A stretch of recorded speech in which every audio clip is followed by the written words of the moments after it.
learners, welcome to week 4, lecture 20 of our foundational course on child's growth and development.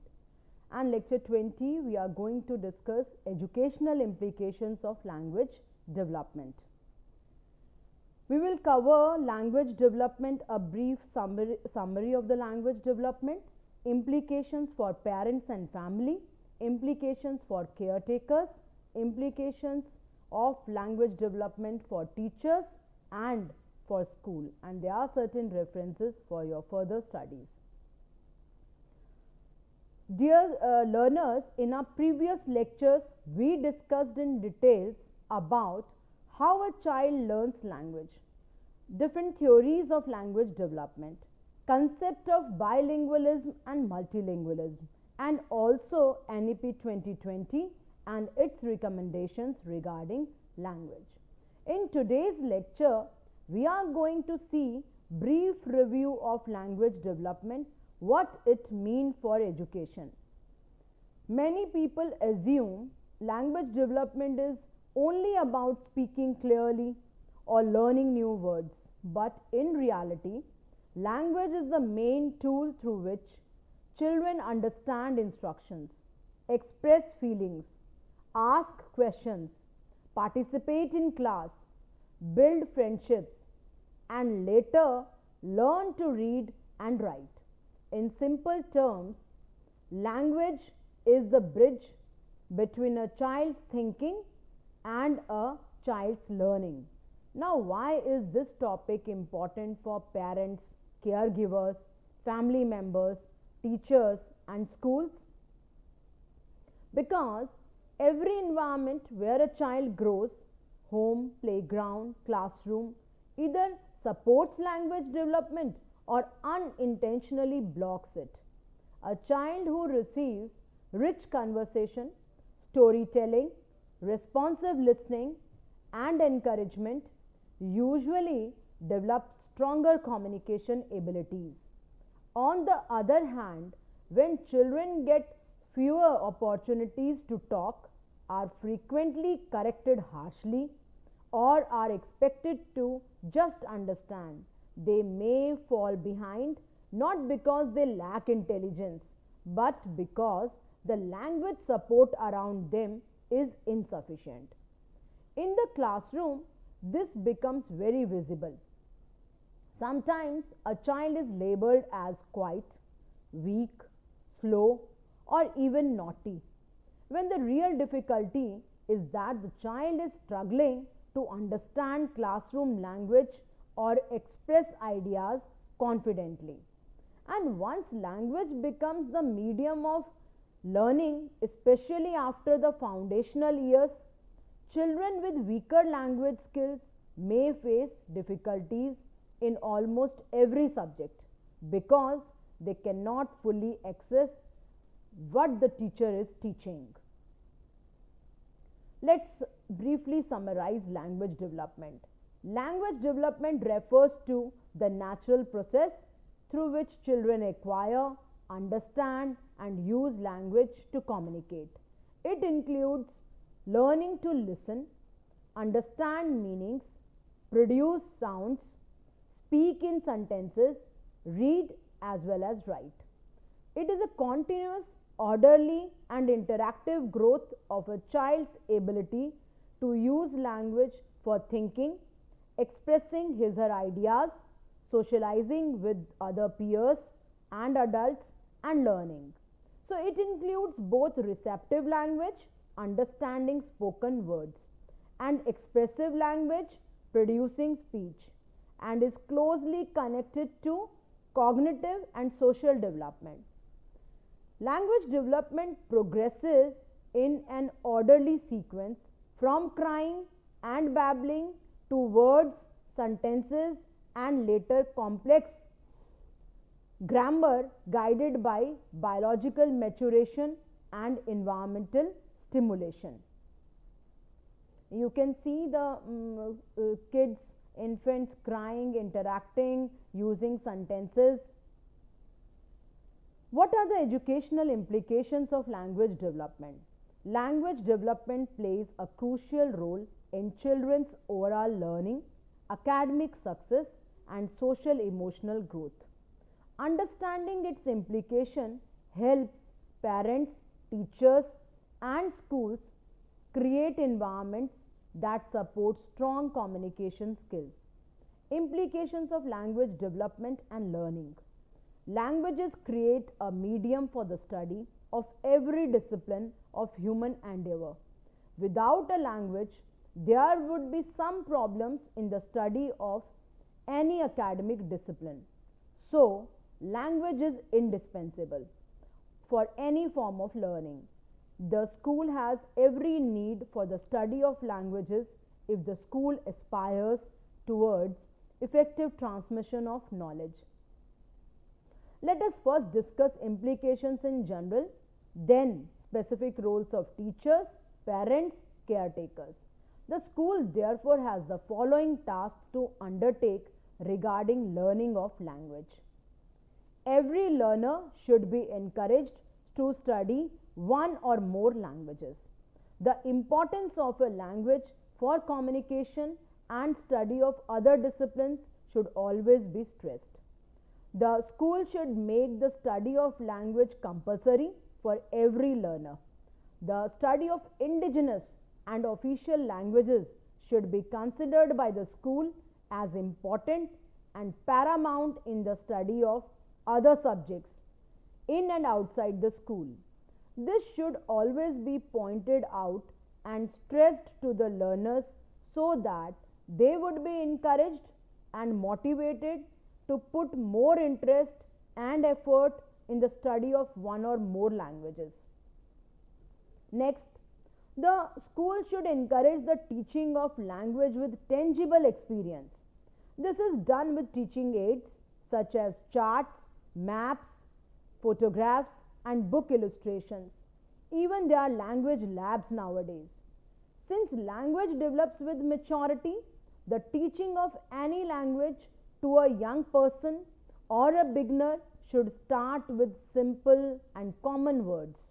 The use of high sounding vocabularies to the beginner is obstructive to the understanding, development, and learning of any language. The teacher should start with one word statements such as via, come, va, zo, go, ga, etc. and later goes to words, two word statements such as come here, go there, and so on. The teacher gradually goes to more complex words and statements as the learner matures physically, intellectually, and otherwise. There should be encouragement in the explanation or description of things or events. For instance, essay questions are found to be more useful in encouraging learners to develop and learn more aspects of the language under consideration than multiple choice questions, MCQs. Learners tend to learn more and master many aspects of a language under consideration when they are being encouraged to discuss, describe, or explain things or events. So, in the event of doing this, they tend to search for words applicable to the situation and also find a way of joining the words correctly. Essay questions are many a times asked in order to foster this. Next, the teacher should always try to use correct pronunciation for words. At the learning stage, learning of a language is largely done by imitation, as we have seen in our previous lecture. Whatever the teacher says is taken to be the right thing by the kids. So, if the teacher uses wrong pronunciations for words, learners absorb the words without questioning, and that may affect their further use of the language. Present the learners from time to time with comprehension. Ensure that passages are read in the class and the meanings of words discussed. As readings are going on, teachers should be careful in identifying those that have intellectual problems and should pay special attention to such students. Also, teachers should encourage pairing of students based on abilities. Those who have high proficiency in language under consideration, whether English, Hindi, or Sanskrit or Bengali, could be paired with those that have low proficiency. Those of the high language proficiency could be encouraged to assist the weaker ones, as we do in jigsaw strategy of cooperative learning. You can see this is the best sitting arrangement where we face to face students interact with each other. Language learning grows with practice. The school authorities should encourage the learners to speak out their minds using the language under consideration. Debating activities could be carried out by the learners from time to time for them to master the oral use other words. So debating activities would also help them to be more logical in the use of words and sentences. Now, let us discuss specific roles of all these stakeholders. Below are the educational implications for parents and family, caretakers, teachers, and schools. Implications of language learning, language development for parents and family. Now, learners, let us begin with the first and most important stakeholder in a child's language development, parents and family. Remember, the home is the child's first classroom and parents are the child's first language teachers. Even before a child enters school, the quality of interaction at home shapes how confidently the child listens, speaks, understands others and expresses thoughts. Foundational guidance also highlights that young children build language best in familiar, meaningful, and interaction rich environments. For this, we need to create a language rich home environment. The simplest and most effective support parents can offer is frequent, meaningful conversation. Talk to the child during daily routines while cooking, cleaning, traveling, shopping, or playing. Describe what you are doing. I am washing the vegetables. We are going to the market. Let us keep the toys in the basket. See what I am adding in the dough for making paratha for you. This kind of narration gives children repeated exposure to vocabulary and sentence patterns in a natural way. National Curriculum Framework 2005 reminds us that language learning flourishes when children receive rich input and opportunities to use language, not just through drills. Suppose a child points to a mango and says mango. A parent can gently extend this particular word mango. Yes, mango. It is a sweet mango. Do you want a big piece or a smaller piece? In this one interaction, the child learns new words like sweet, big, small, and also learns how questions work. Also, parents should try to model clear and grammatically correct sentences, but without forcing perfection. The goal is not to make the child speak like an adult. The goal is to provide a good language model. If the child makes an error, say the child says dog run. Instead of scolding, the parent can recast gently. Yes, the dog is running. This keeps the child confident while still improving language patterns. And the second method is develop storytelling and reading habits. Families must build a culture of stories. Nowadays, you can see in every family, everybody is with their mobile and Android phones. No, don't do this. Reading picture books will help children develop vocabulary, imagination, and comprehension. Research also shows that shared book reading supports children's later literacy outcomes. But remember, reading is most effective when it is interactive. Do not just read and finish. Pause and ask, what do you see on this page? Why is the girl crying? What might happen next? In fact, I would like to give example. When I read for my kids, they ask, oh, Mama, Mummy, show us where is God's baby, how he entered in Dholak. While reading stories, nighttime stories from NCERT's Barkha series, and there are many series of NCERTs I read for my kids, and they enjoy listening to it, seeing the pictures, colors, feeling the text. Also, they have a very good sleep then. After reading, you can encourage the child to retell the story in their own words. Maybe the child will speak in short sentences, but with time, storytelling strengthens expressive language and sequence thinking skills that are very important for writing later. Encourage social interaction. Now, language does not grow only through adult talk, it grows through peer talk too.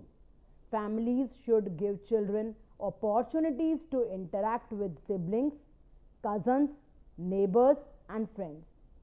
Group play teaches children important communication skills like turn taking, requesting, negotiating, and explaining. For example, when children play shop shop, they naturally practice language. How much is this? Give me 2 bananas. Here is your money. This is real language learning through play, exactly what foundational stage pedagogy supports. When kids play outdoor games with their friends, they talk about rules of the game. Who will bat first? Who all will be in the fielding area, also bowling if they are playing cricket. Also, when they play hide and seek, kids first plan, they interact, then they discuss locations where to hide. Now see, this is a very good family timing, and it is very, very important. Nowadays, we hardly give quality time to kids. So instead of busy in our androids, we should everybody give that story telling or picture reading, or these moments are very, very important. Manage screen time. Another important implication is managing screen time. The educational worry is not simply that screens exist.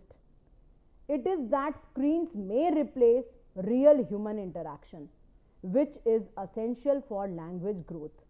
Research shows that higher screen time in early childhood is linked with poorer outcomes in areas including communication, especially when it displaces interaction. A meta-analysis also suggests that quantity of screen use tends to relate negatively to language outcomes, while the quality of content and caregiver co-viewing can matter positively. So, what should parents do? If a child watches something, try to sit with him and watch together and talk about it. What happened? Who is that character? Why did he do that? This converts passive screen time into active language practice. And whenever possible, replace screen exposure with storytelling, conversation, and play. And kids, they really enjoy hide and seek and other games with them. They just enjoy these moments with the parents and the caretakers. And then the next strategy is strengthen the mother tongue. Many parents worry, if I speak my home language, will my child fall behind in English? Learners, the evidence and national guidance suggest the opposite.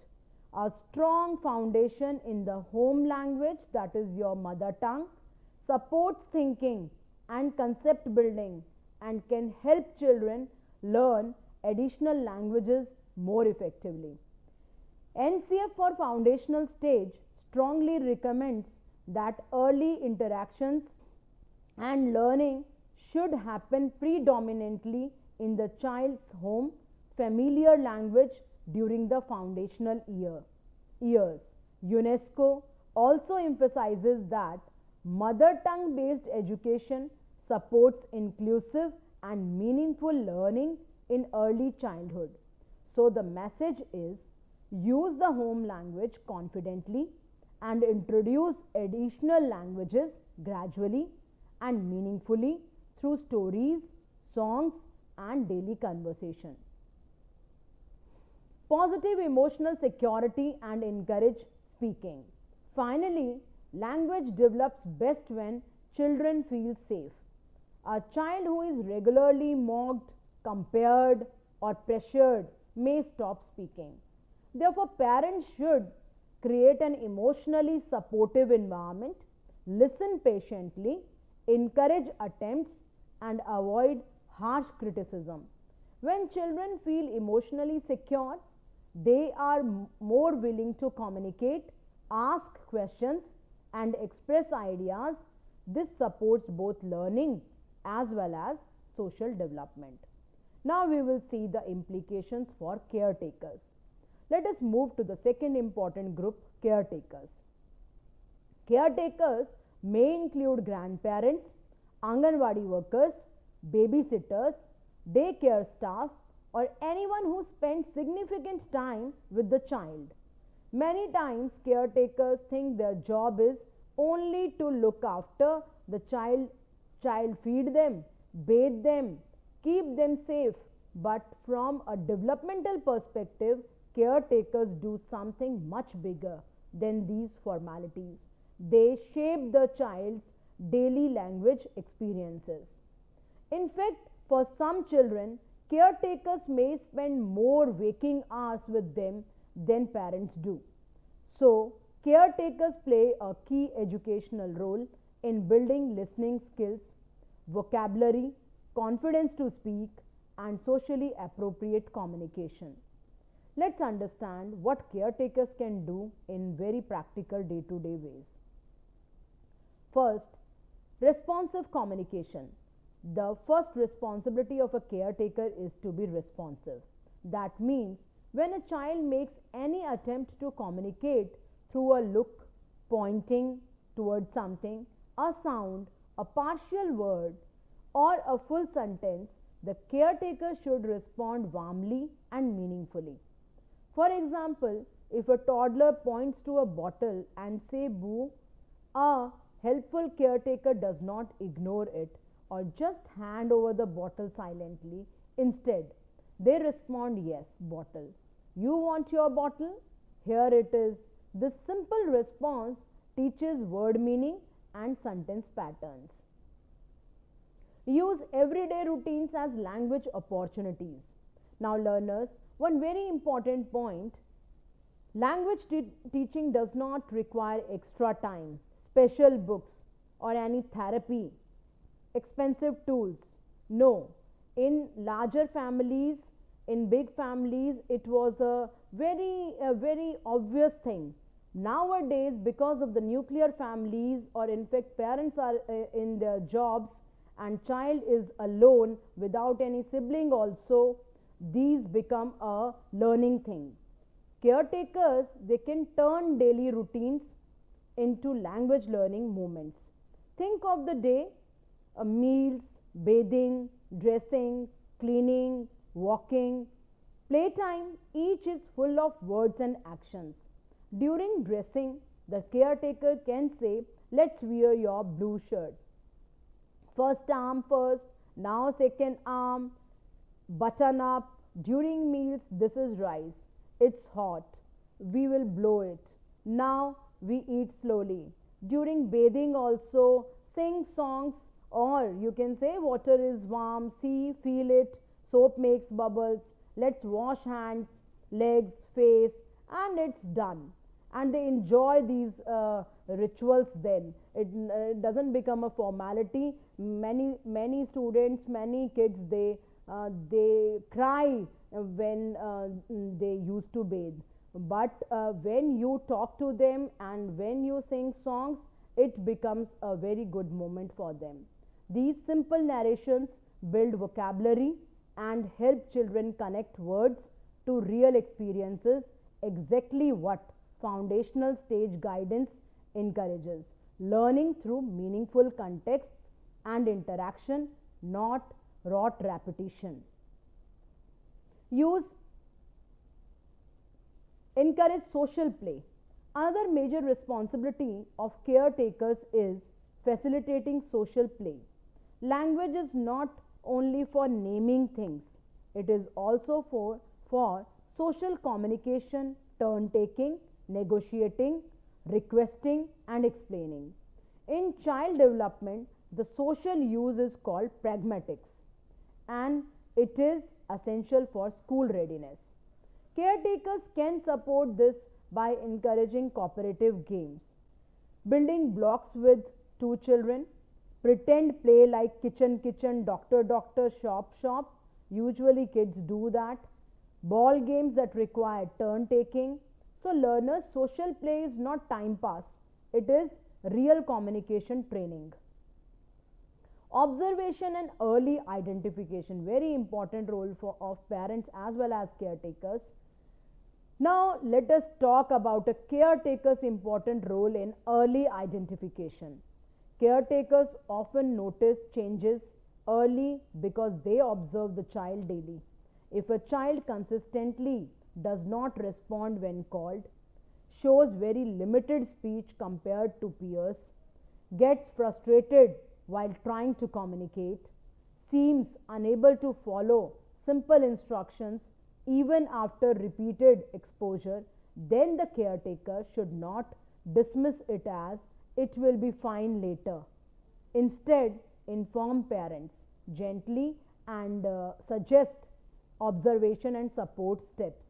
Early childhood assessment guidance emphasizes that early identification and appropriate support help prevent later learning difficulties and reduce unnecessary stress in school. Caretakers are not expected to diagnose, but they are expected to notice and communicate concerns early, so children receive help on time. Next, we will do implications for teachers. In many ways, teachers are the bridge between children's home language experiences and the formal academic language that schools demand. And here is something very important to remember. In early years, children do not learn language only in the language period, English, Hindi, or Bengali. They learn language in every period: EVS, mathematics, art, play, morning assembly, because language is the medium through which learning happens. So when we discuss educational implications for teachers, we are basically asking, how can teachers create classrooms where language develops naturally, confidently, and continuously, especially in the foundational years. Foundational guidance also emphasizes integrating oral language, emergent literacy, and meaningful exposure to print through developmentally appropriate experiences. Let us take all points one by one in a clear and practical way. Teachers need to create an interactive classroom. Dear learners, one common classroom pattern is teacher speaks, most of the time teacher speaks, and children passively listen to the lecture. Then children copy. They may complete the syllabus, but it limits language growth. A language supportive classroom must be interactive, where children get regular chances to speak, listen, come on the board and explain the things. Think aloud. Whatever you are thinking, whatever you want to respond, that should be explicit. So see what can teachers do here. Ask questions that invite thinking, not only one word answers. Encourage children to describe objects, narrate events, and explain their choices. Use pair and group activities like think individually, then pair with your partner, your peer, and share in the whole class. Buddy talk and small group discussion. For example, instead of asking, "What is this?" answer is simple: apple or any other fruit or vegetable. You can ask, "How does it look? How does it taste? Where do we get it from?"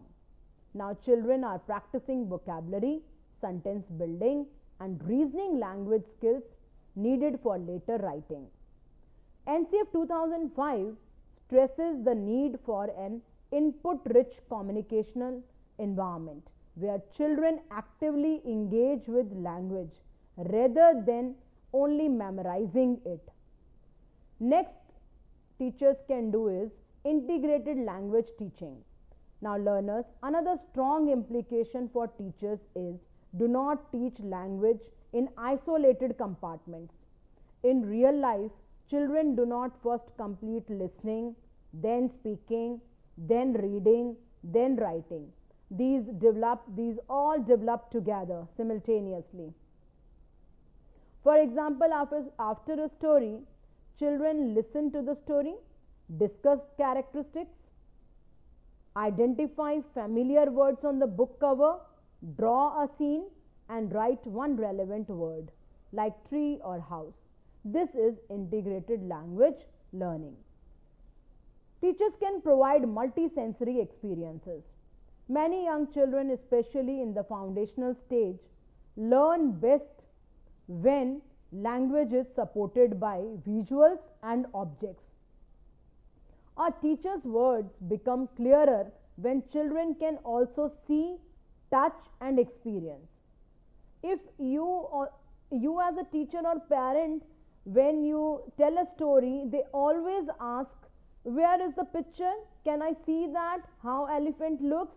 Then what he has eaten?" They always want to relate it with the picture. So always show them the teaching aids and the pictures or the large books or the colored pictures. So teachers should use pictures, charts, flashcards, real objects, fruits, leaves, coins, classroom materials, puppets, toys, and simple props. For example, when teaching floating and sinking, don't only define what is floating, what is buoyancy, sinking. Bring a bowl of water and objects. Let children predict and test. Will it float? Why? Now language becomes meaningful and vocabulary sticks because it is connected to experience. This aligns with the foundational approach of learning through concrete experiences and meaning making. Teachers should support multilingualism. Learners in India, as we discussed in our previous lectures, multilingual classrooms are normal. Many children speak one language at home and encounter another in school. The educational implication is home language should be respected, not punished, or child should not feel or develop inferiority complex for not being able to speak English, and rather he keep or she keeps silent, feel very bad about telling that I'm Haryanvi or I'm Bengali, I can't speak English. So that should not be the here. Teacher's role is very important and crucial. Foundational guidance supports using children's home familiar language for interaction and gradually scaffolding competence in additional languages. So teachers can allow children to express ideas first in the language they feel comfortable, then help them express the same idea in the school language. Use bilingual support where necessary, especially in early grades. Use gestures, visuals, and repetition to make meaning clear. Scaffold learning. Now learners, Scaffolding is one of the most powerful teacher skills. It means helping the child move from what they can do now to a slightly higher level without fear or shame. Three easy scaffolding techniques are modeling. Teachers use correct, clear sentences as a model. Expansion. Child says bird flying. Teacher can add, yes, the bird is flying in the sky. See the color of the bird, the size of the bird, how it is flying. Tell the class more about birds, types of beaks, feathers, and what they eat, etc. Recasting. Child says, he go school. Teacher responds gently, yes, he goes to school. Address individual needs. Teachers must also be prepared for learners who need additional support. Nowadays we talk about inclusive classrooms, so it is very important for a teacher whosoever is sitting silently, not expressing, teacher should give extra time to him. Some children may have hearing difficulties, speech language difficulties, learning disabilities, developmental delays. They want individual attention, they want differentiated instruction. Teachers are not expected to diagnose, but they are expected to observe, support, and refer appropriately. Professional guidance outlines domains of spoken language difficulties and the kinds of support children may need. Inclusive teaching practices and differentiated strategies help children participate meaningfully. Encourage a reading culture. Finally, learners, teachers must build a school culture where reading is normal and enjoyable. This does not require expensive libraries.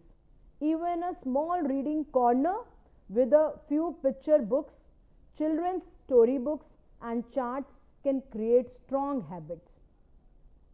Teacher can implement daily story reading 10 minutes, picture walk, talking about pictures before reading text.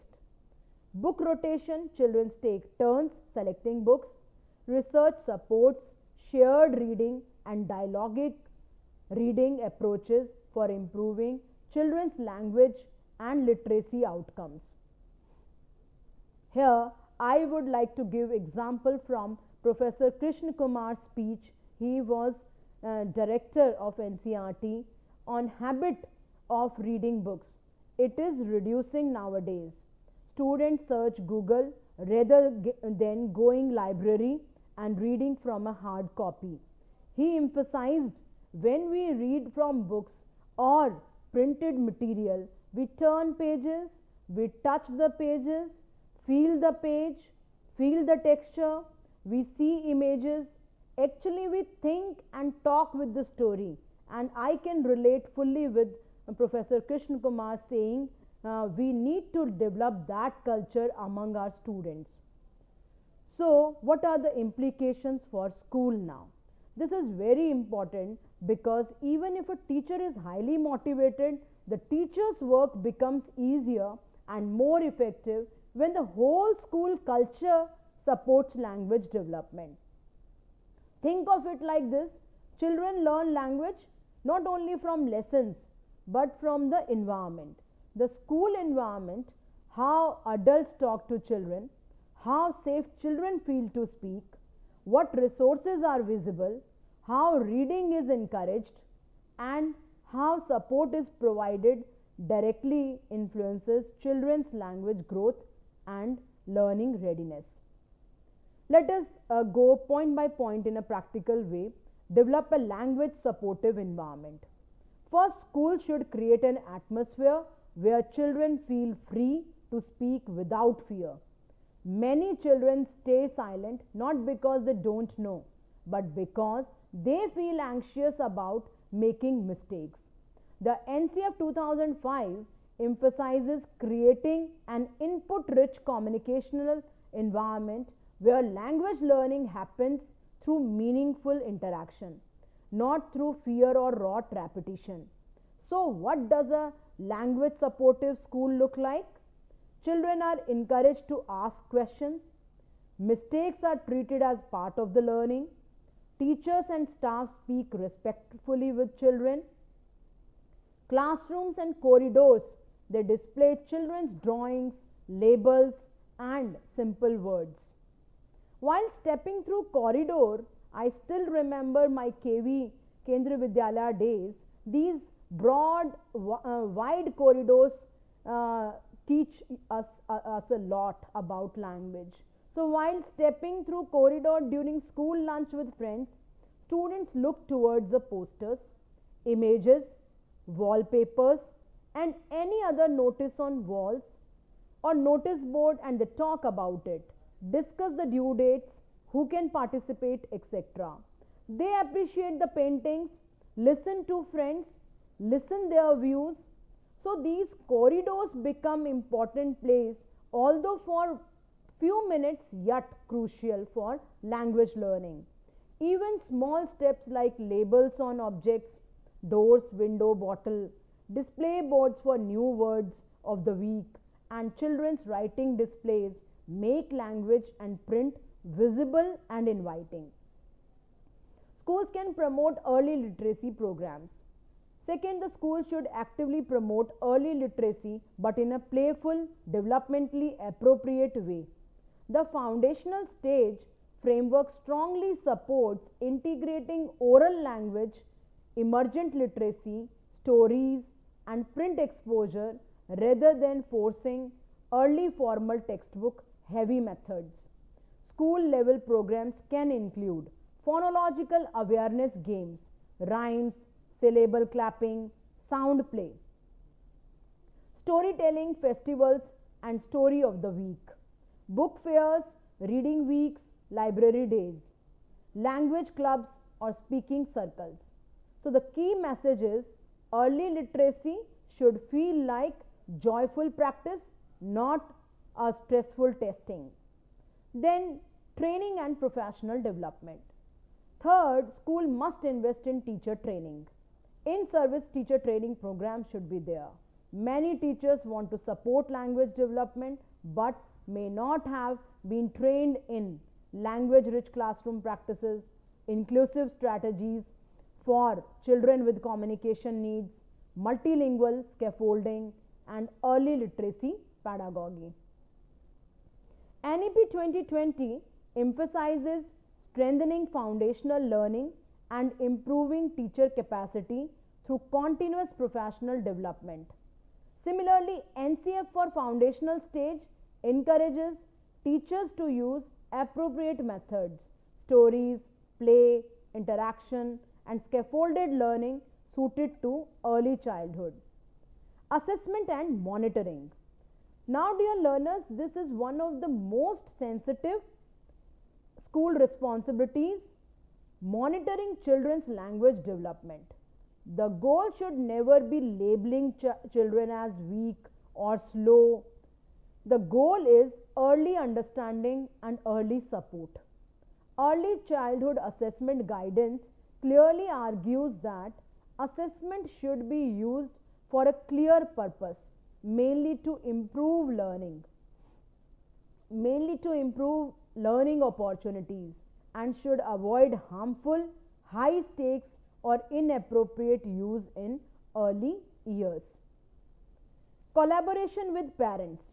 Language development improves fastest when home and school send the same message. If the classroom encourages speaking but the home environment is silent, or if the home encourages storytelling but the school focuses only on copying, children get mixed experiences. In this regard, schools should strengthen partnerships through PTMs, parent-teacher meetings focused on language and reading habits, short workshops, how to talk and read with children at home, home-based activity sheets that encourage conversation, not only writing and doing the homework formality, multilingual parent orientation sessions. So NCF foundational stage also emphasizes that learning continuity improves when families are involved and children's home contexts are respected. Finally, we can conclude, dear learners, Language development is the foundation for children's learning, literacy, and social emotional growth.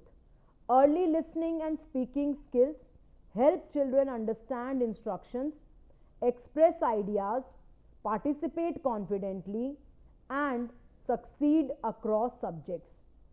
Because language includes listening, speaking, vocabulary, grammar, and social use. Support must be consistent at home and school. Families and caretakers can strengthen language through daily conversations, storytelling, and shared reading, responsive interaction, and managing passive screen time. Teachers and schools support children best by creating interactive, inclusive, multilingual, language rich environments and identifying difficulties early for timely support. So, there are certain references. You can further go through these references for details.